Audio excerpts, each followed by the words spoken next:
మంచి జరిగితే మాది, చెడు జరిగితే జగన్ది అని చూపించేటటువంటి ప్రయత్నం తెలివైనటువంటి ఎత్తుగడ.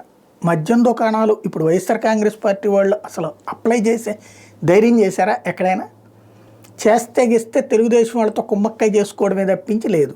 అంత ఇదిగా ప్రతి దాంట్లో వైసీపీ అంటే వెంటాడి వేటాడుతున్నటువంటి వేళ అనేక మంది చేత విత్డ్రా చేయించారు వైసీపీ వాళ్ళు. ఇప్పుడు మద్యం దుకాణాలు తీసుకున్నటువంటి తెలుగుదేశం అనుకూలురు లేదా తెలుగుదేశం పార్టీకి సంబంధించిన కార్యకర్తలు, నాయకులకు సంబంధించినటువంటి కుటుంబాలు వేలంలో పాడుకున్నాయి. అదే దాన్ని ఏమంటారు, లాటరీ, ఇదంతా నడిచిపోయింది. అంతా అయిపోయాక ప్రభుత్వం ముందుగా చెప్పినట్టుగానే 10% గీత కార్మికులకంటూ కొత్తగా షాపులు కేటాయించడం, వాళ్ళకి ఫీజుల్లో రాయితీ ఇవ్వడం, ఇదంతా జరిగింది. ఇప్పుడు దాని మీద మద్యం షాపులు వాళ్ళు కేసులు వేశారు. ఎందుకని? వాళ్ళకి 20% లాభం వస్తుంది ముందు టెండర్లు అప్పుడు చెప్పారు.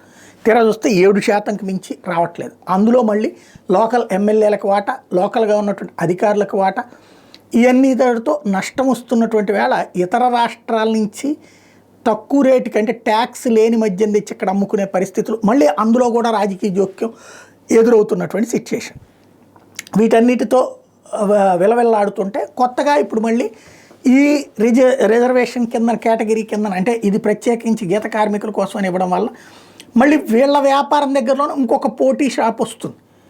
అక్కడ దెబ్బతింటాం అన్నటువంటి ఉద్దేశంతో కొంతమంది కోర్టుకు వెళ్ళారు, 40 మంది దాకా వెళ్ళారు. అది ఆయా వ్యాపారులు చేసుకుంది. అది జగన్మోహన్ రెడ్డి చేయిస్తున్నాడట, వైసీపీ చేపిస్తోందట, తాడేపల్లి నుంచి చేపిస్తున్నారట. ఇలాగ జగన్ మీద దుష్ప్రచారానికి ఒక కొత్త ఎత్తుగడ. రాబోయే రోజుల్లో దీన్ని పదే పదే మాట్లాడతారు, పదే పదే ఆరోపణలు చేస్తారు, పదే పదే వార్తలు రాస్తారు. తద్వారా జగన్ని దెబ్బతీసేటటువంటి మరొక కుట్ర చాలా స్ట్రాటజిక్గా ఎకోసిస్టమ్ ద్వారా నడుపుతున్నారు.